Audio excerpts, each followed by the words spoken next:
नमस्ते बच्चों, मैं दिनेश कुमार मीणा, वरिष्ठ अध्यापक हिंदी और इस मॉडल स्कूल आसीन के यूट्यूब चैनल में आपका स्वागत करता हूं। और जो हिंदी का नया चैप्टर जो आज अपन स्टार्ट करने जा रहे हैं वह हिंदी व्याकरण का एक है उपसर्ग।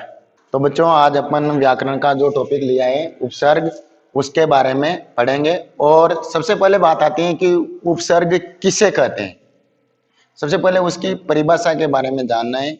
और तो उपसर्ग किसे कहते हैं कि वे शब्दांश जो किसी शब्द के आगे जुड़कर उस शब्द का अर्थ परिवर्तन कर या अर्थोत्कर्ष कर देते हैं, उपसर्ग कहलाते हैं। यानी कि शब्दांश जो शब्द के आगे जो जुड़ता है, कुछ शब्द के कुछ अंश, उसको शब्दांश कहते हैं। और तो वो आगे जुड़कर उसके अर्थ को परिवर्तन कर या अर्थोत्कर्ष कर देते हैं, उपसर्ग कहलाते हैं।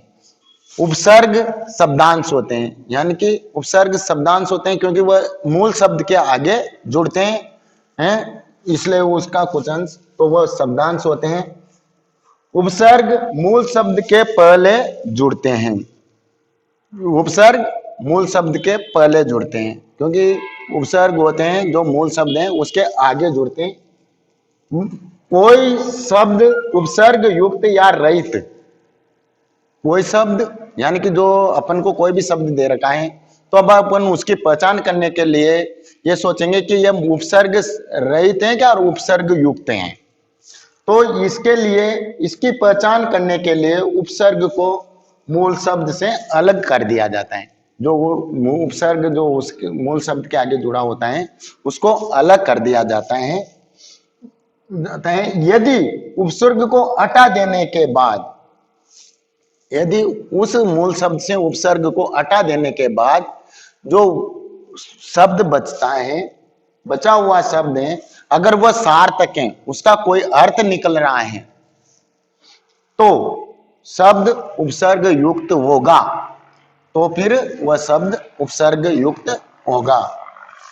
और अर्थहीन यानी कि उसका कोई अर्थ नहीं निकल रहा है, या उस उपसर्ग को हटाने के बाद में वो जो बचा हुआ मूल शब्द है उसका कोई अर्थ नहीं निकल रहा है, तो वह शब्द उपसर्ग रहित होगा, यानी कि उसमें उपसर्ग नहीं होगा।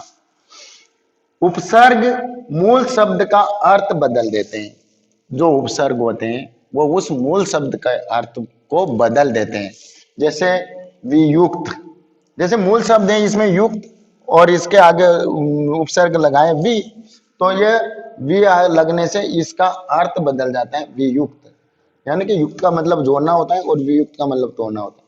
वियोग, योग, योग का मतलब जोड़ना, और वियोग यानी कि एक इस वियोग का मतलब होता है जैसे अपन किसी भी प्रकार के जो शब्द होते हैं जैसे संयोग और वियोग, तो वह उसमें अर्थ में परिवर्तन हो जाता है। विघटन और गठन और विघटन, तो इसका भी अर्थ परिवर्तन हो जाएगा।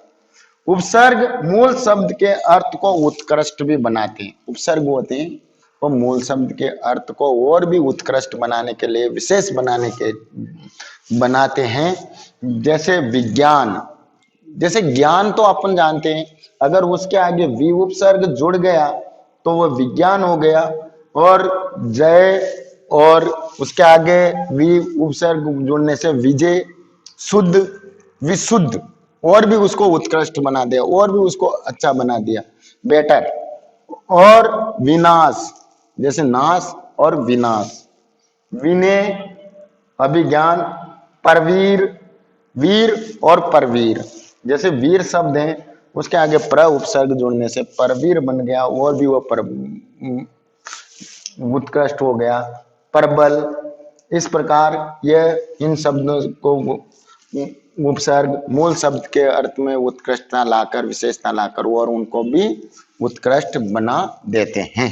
तो उपसर्ग भाषा भंडार में वृद्धि भी करते हैं। उपसर्ग होते हैं जो वो भाषा भंडार में वृद्धि करते हैं, जैसे उसका विस्तार करते हैं। जैसे यहाँ पर आर मूल शब्द है, अब आर मूल शब्द के आगे इतने उपसर्ग, जैसे नि उपसर्ग जोड़ा तो निहार हो गया, प्रति जुड़ा तो प्रतिहार हो गया, सम जोड़ा तो सम्मार हो गया, और आ जुड़ा तो आर हो गया, और प्र जुड़ा तो प्रहार हो गया। इसी प्रकार एक ही मूल शब्द के आगे बहुत से उपसर्ग जुड़ करके उसमें भाषा भंडार में वृद्धि करते हैं। जैसे देश, देश मूल शब्द है और इसके आगे जो उपसर्ग जुड़े हैं जैसे अनु, सम, उप, प्र, निर, उप, आ, तो इस प्रकार यह जो है वह जुड़ने से उपदेश और आदेश, निर्देश, प्रदेश, अनुदेश, संदेश ये बन गए हैं। जैसे चार हैं तो चार के आगे जो उपसर्ग जुड़े हैं, आ जुड़ा तो आचार, सम जुड़ा तो समार, समा संचार, और वि जुड़ा तो विचार, और प्र जुड़ा तो प्रचार। इस प्रकार यह उपसर्ग भाषा भंडार में भी वृद्धि करते हैं। तो तत्सम शब्दों के पहले तत्सम उपसर्ग जो, जैसे कि जो अपन जानते हैं कि जो संस्कृत से जो शब्द लिए गए हैं वह तत्सम है, और वह तत्सम शब्दों पहले उसी शब्दों का तत्सम उपसर्ग ही का यूज किया जाता है या प्रयोग किया जाता है, और तद्भव जो तद्भव शब्द होते हैं हिंदी में उनके आगे तद्भव उपसर्ग का प्रयोग किया जाता है। उसी प्रकार विदेशी शब्दों के पहले भी विदेशी उपसर्गों का प्रयोग किया जाता है।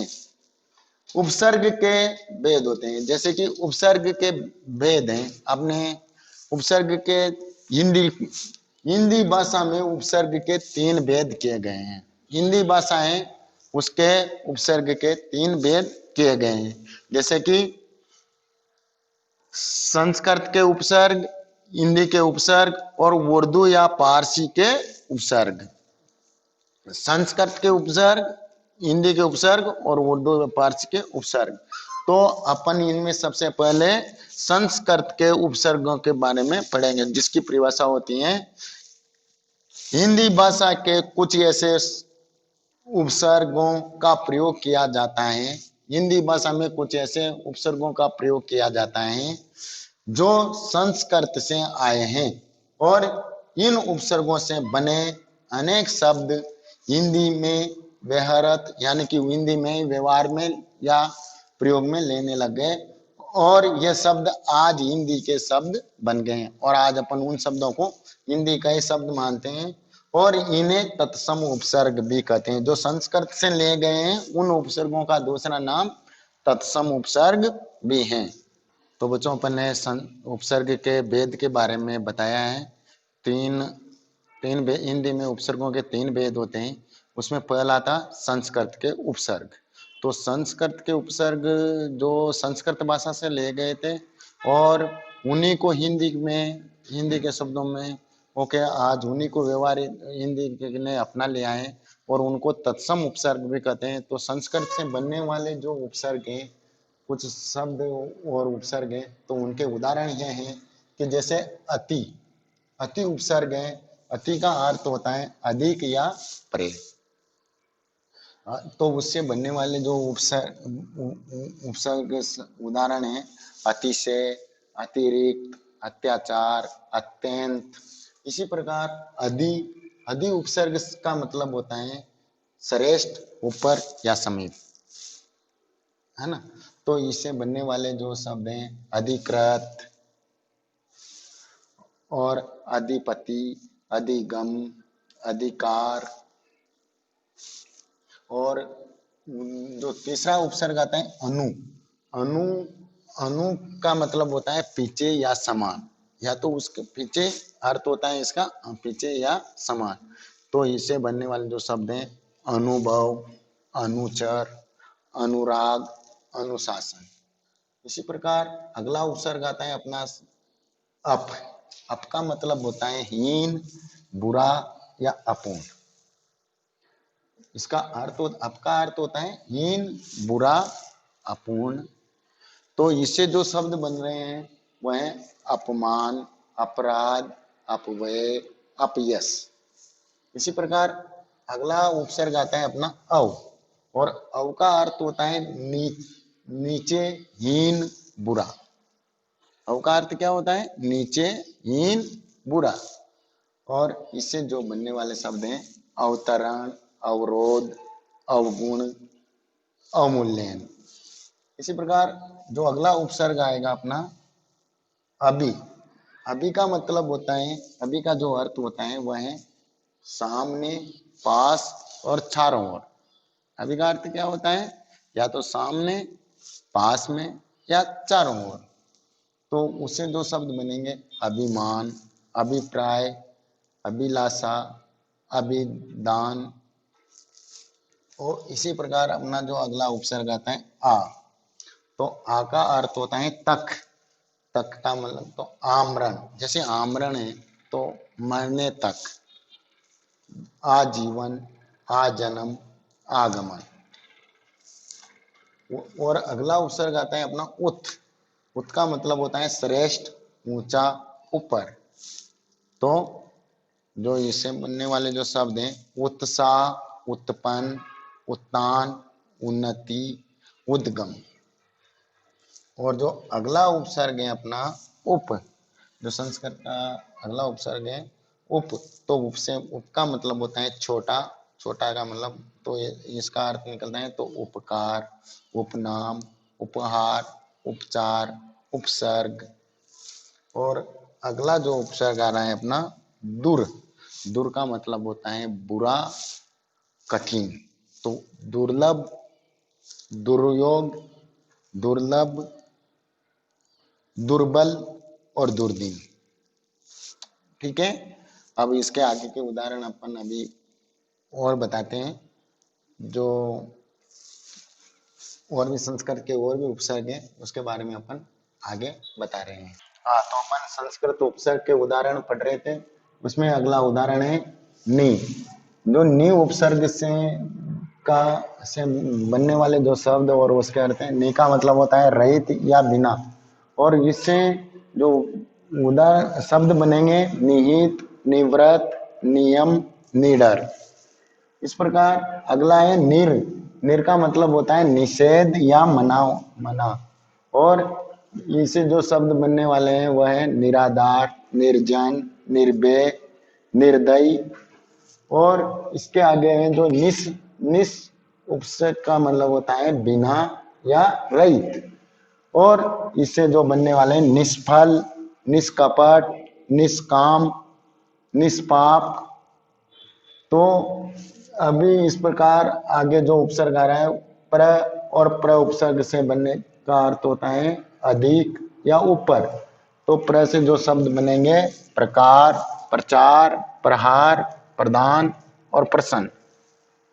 इसी प्रकार प्रति उपसर्ग जो जिसका मतलब होता है प्रति का मतलब होता है सामने। और इसे जो शब्द बनने वाले हैं प्रतिकूल, प्रतिदिन, प्रतिवर्ती, प्रतिरोध। और अगला उपसर्ग आएगा अपना प्रा। और प्रा का मतलब होता है उल्टा या पीछे। और इसे जो शब्द बन रहे हैं पराजय, पराभव, पराधीन, पराकाष्ठा, पराभूत। और अगला आता है अपना परि। परि का मतलब होता है चारों ओर। तो इसके जो शब्द बनेंगे परिधि, परिणाम, परिचय, प्रणीय। और अगला आता है अपना वि उपसर्ग। और वि का मतलब होता है विशेष। और विशेष जो जो वि उपसर्ग से जो शब्द बनने वाले हैं विहार। तो हार मूल शब्द है और वि उसका उपसर्ग है विहार, विशेष, विकार और विचार। तो वो अगला जो उपसर्ग आएगा अपना सु उपसर्ग। और सु का मतलब होता है सुंदर या अच्छा। और इससे जो शब्द बन रहे हैं वह है सुपुत्र, सुदूर, सुलभ, सुगंध।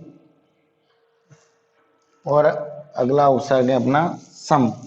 और सम का मतलब होता है बराबर। और इससे जो जो शब्द बन रहे हैं संबंध, संबोधन, संप्रदाय, संपूरक। और इसी प्रकार इससे और अनेक शब्द भी बन सकते हैं। और ये अगला है सौ। सौ का मतलब होता है अपना, और इससे बनने वाले जो शब्द हैं स्वदेश, स्वराज, स्वाधीन और स्वहित। और लास्ट जो संस्कृत उपसर्ग का लास्ट उदाहरण है वह है तत्। तत् का मतलब होता है उससे संबंधित, और इससे जो शब्द बन रहे हैं अपने तत्काल, तत्क्षण, तत्पर और तत्पश्चात। तो यहीं पर अपना जो संस्कृत से जो अपने हिंदी के उपसर्गों में 3 प्रकार के उपसर्ग से, उसमें अपना पहला उपसर्ग, पहला प्रकार पूरा होता है संस्कृत के उपसर्ग। इससे आगे के जो उपसर्ग है हिंदी के उपसर्ग और विदेशी या उर्दू या पारसी के उपसर्ग, इसके बारे में अपन अगली क्लास में पढ़ेंगे।